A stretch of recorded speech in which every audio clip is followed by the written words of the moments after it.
English grammar में हम अपना टॉपिक डिस्कस कर रहे थे वॉइस। और वॉइस में हम आज डिस्कस करने वाले हैं अपनी एक नई टाइप को, यानी कि टाइप नंबर 4 को। अब देखिए, सबसे पहले क्या है, टाइप नंबर 4 के एग्जाम्पल करने से पहले हम क्या करेंगे, इससे रिलेटेड जो इम्पोर्टेंट कंसेप्ट बनते हैं उस कंसेप्ट को यहाँ पे अच्छे से समझेंगे। और जैसे कि क्या है, आपको जो कंसेप्ट है अच्छे से समझ में आ जाता है, तो उसके बाद हम क्या कर लेंगे, इस टाइप से रिलेटेड जो हमारे इम्पोर्टेंट एग्जाम्पल्स बनते हैं उनको हम यहाँ क्या करेंगे, वन बाय वन करके डिस्कस करने वाले हैं। ओके, तो सबसे पहले जैसे कि मैं आपको बताता हूँ कि भाई हम हर एक टाइप को किस नाम से जान सकते हैं, मतलब कि किस टाइप का क्या नाम हो सकता है। फॉर एग्जांपल, जैसे कि टाइप नंबर 1 है तो उसकी नेमिंग हमें किस नाम से की थी, आप बोलोगी वो थी हमारी related to present indefinite tense से, सेकंड कंटिन्यूअस टेंस से रिलेटेड, थर्ड परफेक्ट टेंस से रिलेटेड थी। ऐसे ही क्या है, जो ये टाइप है, ठीक है ना, आपको भी इसको एक नाम से, इसकी नेमिंग से याद रखना है। यानी कि जो टाइप है किससे रिलेटेड रहेगी, type related to past indefinite tense. तो ये तो हो गया हमारी इस टाइप का नाम। अब बात करें कि भाई देखो, एग्जाम्पल में वो ये तो नहीं लिख के देगा कि भाई जो एग्जाम्पल आपका टाइप 1 से है, टाइप 2 से, 3 से, 4 से, 5 से, ऐसे तो नहीं लिखने वाला। तो इसके लिए देखो, जो कंसेप्ट आपका होगा उसको देख करके आप आसानी से पहचान सकते हो कि जो एग्जाम्पल लिखा गया है ना मेरा इस टाइप से है, मीन्स कि टाइप नंबर 1 से, 2 से, 3 है या फिर 4 से है। तो यानी कि एक्टिव वॉइस में यदि आपको ये चीज़ दिखाई दे जाती है, ठीक है, उसके बाद पैसिव वॉइस में कैसे चेंज करेंगे वो भी मैं आपको यहाँ साथ के साथ में बताने वाला हूँ। देखो, सिंपली क्या है, आपको वर्ब की सेकंड फॉर्म दिखाई दे जाए, क्या है, वर्ब की सेकंड फॉर्म दिखाई दे जाए, या इसके बाद में क्या है, एक आपकी हेल्पिंग वर्ब होती है। और हेल्पिंग वर्ब क्या होती है, डिड। और डिड के बाद में देखो, मैं जस्ट बाद की बात नहीं कर रहा हूँ, ठीक है ना। तो ये जस्ट बाद भी हो सकता है, लेकिन क्या है, जैसे कि इंटेरोगेटिव में होता है, ठीक है ना।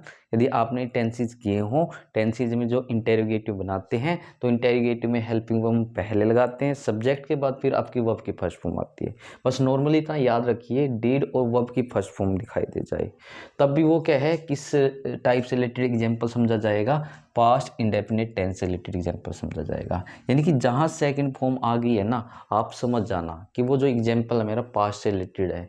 इंडेफिनिट का कैसे पता करोगे कि भी आपको ये चीज़ें दिखाई दे जाए। अब उसके बाद यदि हम बात करें कि पैसिव वॉइस में आपको इसमें क्या ध्यान में रखना है, इसमें आपको क्या है, ये 2 वर्ड ध्यान में रखने हैं, वोज या वर। क्या ध्यान में रखना है, वोज या वर का यूज करना है, यानी कि आपको आगे जाना है। यदि सिंगुलर सेंस है तो वोज लगाइए, प्लूरल सेंस है किसका यूज कर लेंगे, वर का।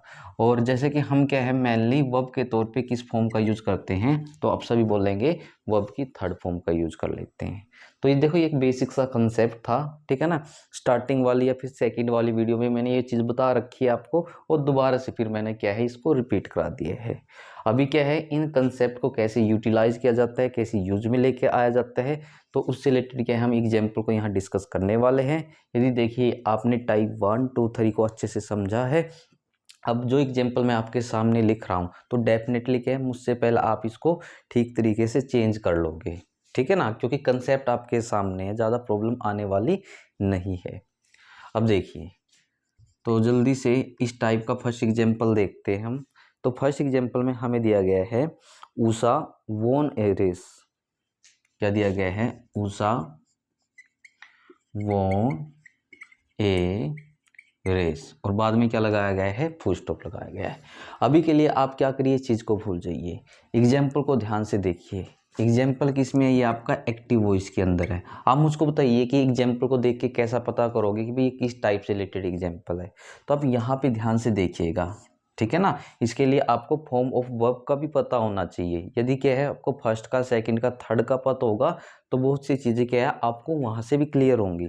तो जैसे कि मैं यहाँ पे ना वोन को देखता हूँ, वोन किसकी सेकंड फॉर्म होती है, आप बोलोगे विन होती है वर्ब की फर्स्ट फॉर्म, सेकंड वोन होती है, थर्ड वोन होती है। तो यानी कि यहाँ वोन के तौर पे किसका यूज किया गया है, अभी आप बोलोगे वोन का जो यूज है एज आ सेकंड फॉर्म के रूप में किया गया है। तो यानी कि मैं यहाँ समझ गया ये है मेरी कौन सी फॉर्म, आप बोलोगे वर्ब की सेकंड फॉर्म। यदि ये वर्ब की सेकंड फॉर्म है तो किस टाइप से रिलेटेड आपका एग्जाम्पल हो गया, तो आप बोलोगे पास्ट इंडेफिनिट टेंस से रिलेटेड या टाइप नंबर 4 से रिलेटेड, ये क्या है आपका एग्जाम्पल है। ठीक है ना। अब इतना होने के बाद अब कैसे आप इस चीज़ को पैसिव वॉइस के अंदर चेंज करते हो। आई होप देखो मुझसे पहले आप सभी ने इस चीज़ को चेंज कर लिया होगा, लेकिन मैं क्या बोल रहा हूँ कि इससे पहले आपको टाइप 1 2 3 यदि आपने कर रखी है तो, और जो सीधा ही क्या है इस वीडियो को देख रहे हैं, तो मैं कोशिश कर रहा हूँ कि साथ के साथ में जो इसके इस एग्जाम्पल से रिलेटेड या फिर इस टाइप में जो एग्जाम्पल आएंगे तो उन कंसेप्ट को मैं आपको साथ के साथ बताता चलूँ। ठीक है। अब देखो पैसिव वॉइस में कैसे चेंज करना है।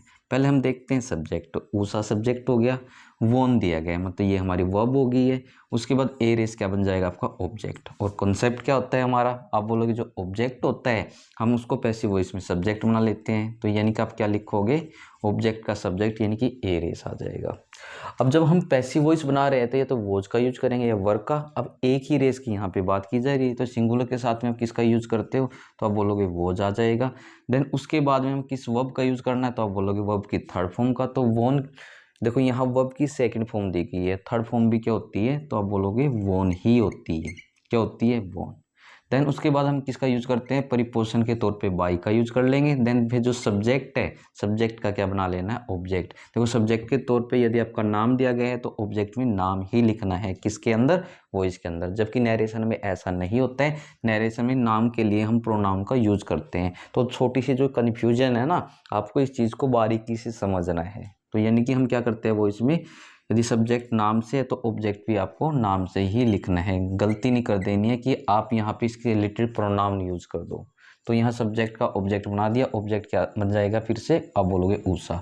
अब देखो एक्टिव वर्ड आपका सिंपल था तो पैसिव वॉइस भी आपको क्या कर लेना है, सिंपल ही बनाना है। बाई चांस ये क्वेश्चन मार्क में होता तो डेफिनेटली जो पैसिव वॉइस है ना ये भी आपका क्वेश्चन मार्क में ही बनता। ओके। अब जल्दी से अपने नेक्स्ट एग्जाम्पल को देख लेते हैं। तो नेक्स्ट एग्जाम्पल में हमें दिया गया है द थीप, क्या दिया गया है हमें, the thief stole a number, और उसके बाद आगे हमें दिया गया इसमें of things, a number of things, और बाद में क्या लगाया गया है, इधर फुल स्टॉप लगाया गया है। अब देखो आप सभी से मेरा स्टार्टिंग में क्वेश्चन यही है, सिर्फ ओनली एक क्वेश्चन है, ठीक है ना, कि इस एग्जाम्पल को ध्यान से देखिए। देखने के बाद मुझको बताइए कि इस एग्जाम्पल का ऑब्जेक्ट क्या है।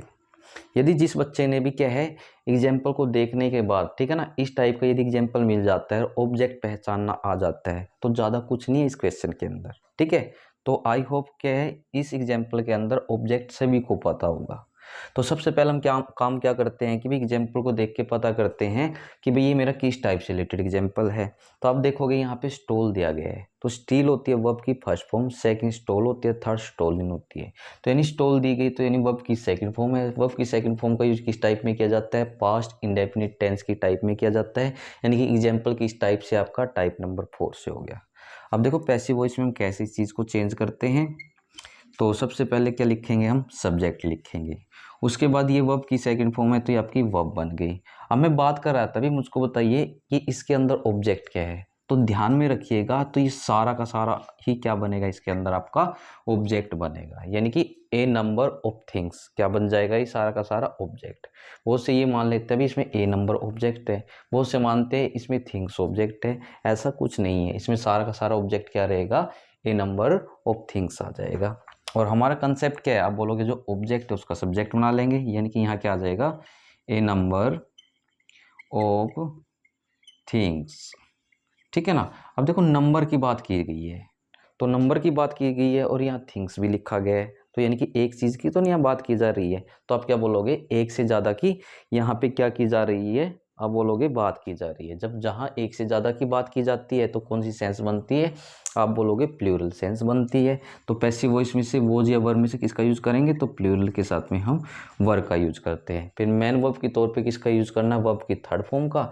तो यहाँ पे ये है आपकी सेकेंड फॉर्म। तो स्टोल से थर्ड फॉर्म क्या बन जाएगी, आप इधर लिख दोगे स्टोलन। क्या लिखोगे इधर, स्टोल को लिख देंगे। देन आगे हम क्या करेंगे, प्रीपोजिशन के तौर पे आपको यहाँ पे बाई का यूज कर लेना है। फिर सब्जेक्ट का हम क्या बना लेंगे, ऑब्जेक्ट। तो सब्जेक्ट क्या है, द थिप, तो ऑब्जेक्ट भी क्या आ जाएगा इसके अंदर, द थिप ही आ जाएगा। अब इसके लास्ट में फुल स्टॉप है, तो आपको क्या करना है, इस एग्जाम्पल के लास्ट में भी क्या लगा लेनी है, अपनी फुल स्टॉप लगा लेनी है। ओके, आई होप ठीक है ना, दोनों एग्जाम्पल आपको अच्छे समझ में आए होंगे। अभी जल्दी से मैं नेक्स्ट एग्जाम्पल आपके सामने लिख रहा हूँ, पहली कोशिश आप करिए, उसके बाद अपना यहाँ पे मैच करके देख लीजिए। अब नेक्स्ट एग्जाम्पल में देखो क्या दिया गया है अभी। तो एग्जाम्पल में दिया गया है, we do not laugh at the beggar. We, sorry मैंने डू नॉट बोल दिया, डिड नॉट लिखिए, क्योंकि आप पास्ट के बारे में पढ़ रहे हो ना। We did not laugh at the beggar, और बाद में क्या लगाया गया है, इधर फुल स्टॉप लगाया गया है। क्या लगा दिया हमने लास्ट में, फुल स्टॉप लगा दिया है। अब देखो कैसे चेंज करोगे। तो सबसे पहले तो हम क्या करते हैं कि जो ये हमें एक्टिव वॉइस में दिया गया है ना, कि कैसे पहचान करेंगे कि भाई ये मेरा किस टाइप से रिलेटेड एग्जाम्पल है। तो सिंपली आप क्या देख लेते हो, तो यहाँ आप देखोगे भी हमें डिड दिया गया है, और मैंने लिखवा भी रखा है डिड। उसके बाद में क्या है, वर्ब की फर्स्ट फॉर्म दे रखी है। तो लाभ क्या होती है, तो आप बोलोगे अपने आप में वर्ब की फर्स्ट फॉर्म होती है। मीन्स की एग्जाम्पल किस टाइप में चला गया आपका, type number 4, past indefinite tense से रिलेटेड क्या है आपका ये एग्जाम्पल है। अब देखो पैसिव वॉइस में हम इस एग्जाम्पल को कैसे चेंज करते हैं। तो सबसे पहले क्या है, हम इन चीज़ों को लिख लेते हैं। सब्जेक्ट वी हो गया, डिड यहाँ पे आपकी हेल्पिंग वर्ब है। नोट से क्या पता चलता है कि भी एग्जाम्पल की सेंस नेगेटिव है, ये आपकी वर्ब हो गई है। एट एक प्रीपोजिशन है यहाँ पे, और जो द बैगर है इसके अंदर, ये सारा का सारा ऑब्जेक्ट है। और कंसेप्ट क्या है हमारा, आप बोलोगे जो ऑब्जेक्ट है हम उसका सब्जेक्ट बना लेंगे, यानी कि यहाँ क्या आ जाएगा, आप लिखोगे द बैगर, क्योंकि ऑब्जेक्ट द बैगर था ना, तो यहाँ लिख दोगे आप ऑब्जेक्ट का सब्जेक्ट द बैगर। इतना हो गया। अब उसके बाद क्या है, पैसिव वॉइस में हम ये तो वॉज का यूज करते हैं या फिर वर्क का यूज करेंगे, ऐसे ही करेंगे। अब यहाँ बैगर्स नहीं है, बैगर की बात है ओनली। जब बैगर की बात है हम इसको सिंगुलर सेंस में लेके चलते हैं, तो सिंगुलर सेंस में से वॉज और वर्क में से किसका यूज कर लेना आपको, वॉज का। देन उसके बाद आप यहाँ एक चीज़ पे ना ध्यान रखना। अब यहाँ पे ना नोट दिया गया है आपको, अब ध्यान से देखना नोट किस नंबर पे, आप बोलोगे फर्स्ट सेकंड थर्ड। कई बच्चे क्या करते हैं, अब इधर देखिए, फर्स्ट सेकंड एंड थर्ड, ठीक है ना। तो इसके बाद में नोट का यूज़ करते हैं। जैसे कि ये था first second and third number पे नोट है, तो नोट कहाँ आना चाहिए था, फर्स्ट सेकंड, यानी कि यहाँ आना चाहिए था। लेकिन वो भूल जाते हैं कि भाई दोनों वर्ड मिलके एक सब्जेक्ट बना रहे हैं, तो यानी कि ये एक सेंस दे रहा है, और जहाँ एक सेंस आती है ना उसको एक ही काउंट करना। मीन्स कि ये फर्स्ट हो गया, वो सेकंड हो गया, तो नोट आपको यहाँ लगाना है, गलती से यहाँ नहीं लगाना है। तो यहाँ नोट था तो नोट लग गया आपका। उसके बाद में मैन वर्ब के तौर पे वर्ब की थर्ड फॉर्म का यूज करना है। तो लाभ की थर्ड फॉर्म क्या होती है, तो आप बोलोगे सेकंड फॉर्म भी लाफ्ट होती है और थर्ड फॉर्म भी लाफ्ट, यानी कि नॉर्मली ईडी लगा लेना है। तो यहाँ आ जाएगा HED, तो लाफ्ट बन जाएगा। अब देखो इसके साथ में प्रीपोजिशन एट ऐड हुई है, तो यहाँ भी क्या रखना है, पैसिव वॉइस में एट को तो ऐड करके ही रखना है। इसके अलावा आपको अदर किस प्रीपोजिशन का यूज करना है, कभी आप एट को देख के ये समझो कि भी अब तो हमें प्रीपोजिशन यूज कर दी है, दोबारा कोई प्रीपोजिशन नहीं लगाएंगे, ऐसा कुछ नहीं है। आपको बाई का भी यहाँ पे अन्य जो प्रीपोजिशन है उसका यूज करना है।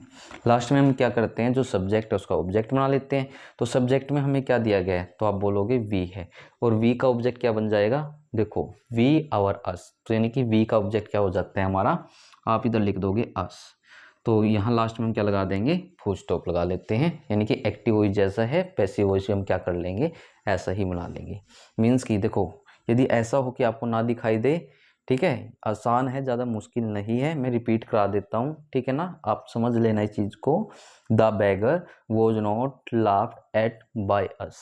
ओके, तो ऐसे करके क्या है, हमें कंसेप्ट का पता है, ठीक है ना, और किन चीज़ों को हमें कहाँ पे लिखना होता है वो चीज़ें आपको पता चल जाती है। तो ठीक है ना, तो ये जो टॉपिक है आपके लिए ज़्यादा मुश्किल नहीं होने वाला है।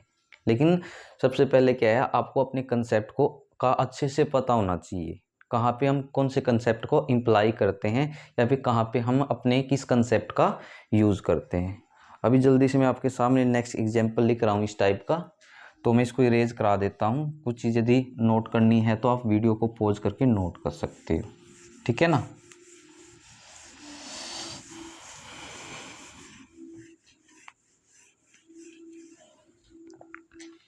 अभी देखिए नेक्स्ट एग्जाम्पल में हमें दिया गया है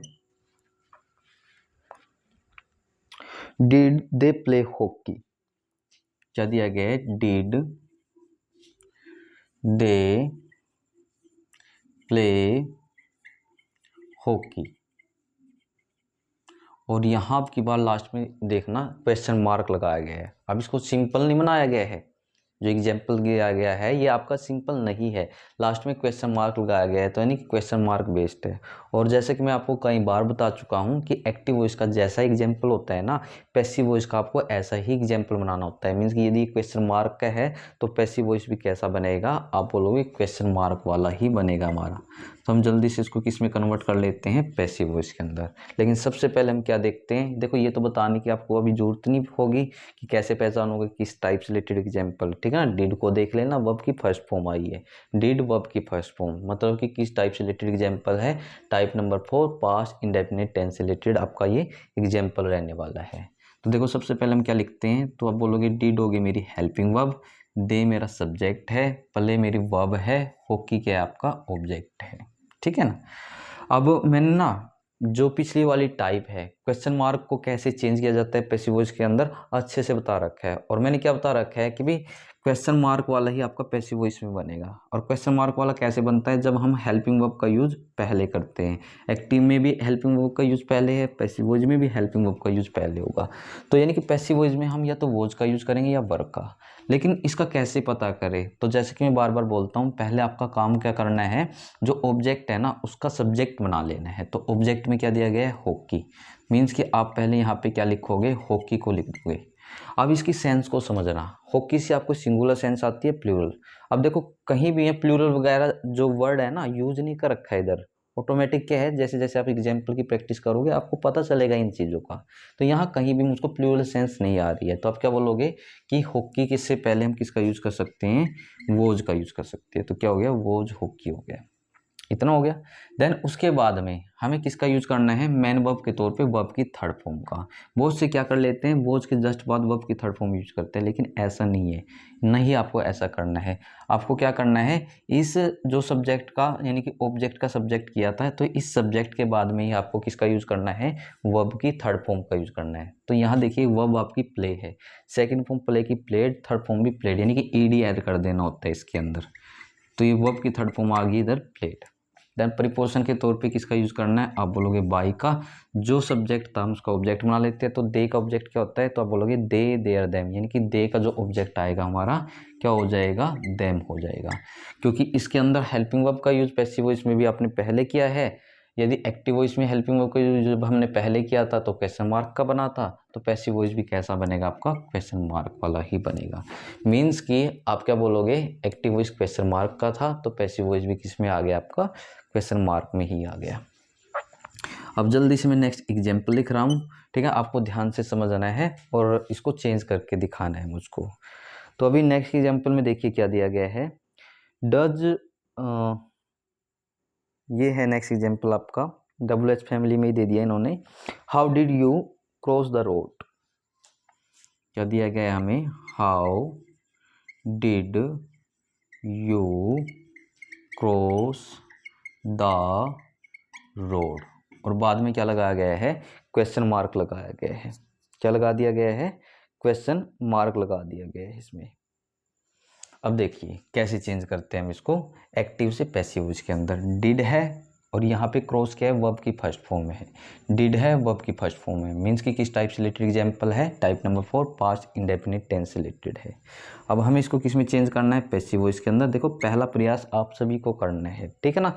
जितना आप खुद से सोचोगे, जितनी आप खुद से प्रैक्टिस करोगे, तो ये जो चीज़ें हैं ना आपके लिए उतनी ही ज़्यादा, मतलब आप इन एग्जाम्पल को उतने अच्छे तरीके से कर पाओगे। ओके, तो देखो सबसे पहले हम क्या देखते हैं, यहाँ हाउ दिया गया है। हाउ भी किस कैटेगरी में आता है, यदि आपने WH वर्ड नॉर्मली पढ़ रखे हैं, वैसे मैंने नरेशन में बताया था, तो ध्यान में रखिए WH वर्ड की कैटेगरी में आता है आपका हाउ भी, ठीक है। जिसको नहीं पता है तो वो अभी ध्यान में रख लेना कि भी जो हाउ है ये मेरा WH वर्ड की कैटेगरी में ही आता है। उसके बाद हमें डिड दिया गया है, तो आप बोलोगे हेल्पिंग वर्ब है, यू आपका यहाँ पे सब्जेक्ट है, क्रॉस हमारी वर्ब है, द रोड क्या हो जाएगा इसके अंदर, ऑब्जेक्ट। अब देखो हम क्या करते हैं, यदि डब्ल्यू एच वर्ड वाला दिया गया है ना, तो आपको नीचे भी क्या लिखना है, डब्ल्यू एच वर्ड ही लिखना है। यहाँ हाउ है तो आपको यहाँ भी हाउ ही लिखना है। अब बात करिए हेल्पिंग वर्ब कैसे लिखें, तो पैसिव वॉइस में या तो हम वॉज का यूज़ करेंगे वर, तो ये लिखने से पहले ना भी वॉज आएगा या फिर वर आएगा। तो मैंने क्या बताया आपको अभी पिछले एग्जाम्पल में, आप बोलोगे जो ऑब्जेक्ट है पहले आप उसका सब्जेक्ट बना लीजिए। तो यानी कि ऑब्जेक्ट क्या दे रखा था, द रोड, तो सब्जेक्ट क्या बन जाएगा आपके लिए, आप बोलोगे द रोड हो जाएगा। अब इसकी सेंस को समझिए, यहाँ सिंगुलर सेंस आ रही है आपको या फिर प्लूरल। अब देखो रोड है न कि रोड्स वगैरह की बात है, इधर कोई प्लूरल सेंस तो नहीं आ रही है। तो आप बोलोगे भाई यहाँ मुझे सिंगुलर सेंस आ रही है, तो हम सिंगुलर के साथ में किसका यूज़ कर सकते हैं, आप बोलोगे वोज का। तो ये क्या हो जाएगा, how was the road. Then उसके बाद हमें क्या करना है, मैन वर्ब के तौर पे वर्ब की थर्ड फॉर्म का यूज करना है। तो वर्ब है इसके अंदर क्रॉस, सेकंड फॉर्म क्या होती है क्रॉस्ड, और थर्ड फॉर्म भी क्या होती है इसकी क्रॉस्ड ही हो जाएगी। थर्ड फॉर्म क्या हो जाएगी इसके अंदर आपकी क्रॉस्ड हो जाएगी। तो यानी कि आप यहाँ पे क्या लिखोगे, क्रॉस्ड लिखोगे, ठीक है ना, नॉर्मली ईडी लगा देना है। फिर परिपोषण के तौर पे हम किसका यूज करते हैं, तो आप बोलोगे बाई का यूज कर लेंगे। फिर सब्जेक्ट का क्या कर लेना, जो ये सब्जेक्ट आपका, आप बोलोगे ऑब्जेक्ट, तो यू का ऑब्जेक्ट तो यू ही होता है, यानी कि यू यूर यू, तो यू का ऑब्जेक्ट आप क्या लिखोगे यू, क्योंकि इसके अंदर W H word helping verb का यूज पहले किया गया है और इसके अंदर भी ऐसे किया गया था, क्वेश्चन मार्क लगा था, तो इसके अंदर भी ऐसे हुआ, तो आप लास्ट में क्या लगा दोगे, क्वेश्चन मार्क को लगा देते हैं। यानी कि ऐसे करके क्या आप डब्ल्यू एच जो वर्ड्स होते हैं ना, उनको भी आसानी से चेंज कर सकते हो। तो ज़्यादा कन्फ्यूज होने की इसके अंदर आपको ज़रूरत नहीं है, बस आपको आपकी वर्ब का पता होना चाहिए, सब्जेक्ट ऑब्जेक्ट कंसेप्ट पता होना चाहिए, प्रीपोजिशन बाय का पता होना चाहिए, बस। इसके अलावा मेन क्या है, आपको टाइप को पहचानना भी आना चाहिए, ठीक है। तो इस वीडियो में टाइप नंबर 4 से रिलेटेड मैंने आपको कुछ एग्जांपल्स कराए हैं, ठीक है ना। आई होप आपको एग्जांपल अच्छे से समझ में आए होंगे। बाकी क्या है, इस वीडियो में हम इतना ही डिस्कस करेंगे। तो जो कल वाली वीडियो आपकी होगी वो भी टाइप नंबर 4 से रिलेटेड ही रहने वाली है। तो कल वाली वीडियो में हम क्या कर लेंगे, टाइप नंबर 4 से रिलेटेड जितने भी हमारे और इम्पोर्टेंट एग्जाम्पल्स बचते हैं इनको यहाँ पे डिस्कस कर लेंगे। और जैसे ही क्या है, जितने भी एग्जाम्पल आप यहाँ पे डिस्कस करते हो, तो जैसे कि मैं बार बार बोलता हूँ आप सभी को, अदर सोर्सेज से इन एग्जाम्पल्स की या टाइप से रिलेटेड जो भी चीज़ मैं आपको कराता हूँ, ज़्यादा से ज़्यादा क्या करनी है, प्रैक्टिस करनी है। तो इस वीडियो में बस क्या है, इतना ही रहने वाला है। तो कल मिलते हैं अपने नेक्स्ट एग्जाम्पल के साथ में, ठीक है, जो इस टाइप से रिलेटेड आपके एग्जाम्पल रहने वाले हैं।